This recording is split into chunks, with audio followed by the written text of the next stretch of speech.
Alright, what's up, Charles? Welcome to Markentas Barbershop. Kamusta, bro? Tapos naman po.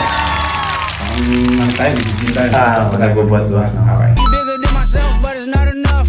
I get on their ass. Yeah, somebody gotta do it. So, si Charles ay nagbabakasyon dito sa Wellington, galing sa Auckland. Saan ba ako nakita, bro? Sa ni-refer lang po ng kaibigan ko po. Na-refer lang. Okay. So, may tiwala ka sa kaibigan mo. Meron naman. Okay. So, kung magkakamali ako ng gupit, sino may kasalanan?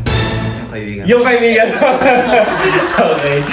So, nag-usap na kami ni Charles kanina. Gusto niya daw ng 6, tapos buzz cut, mid-fade. Any concern, bro, sa buhok natin ba? Wala naman po. Pa-box cut na lang po.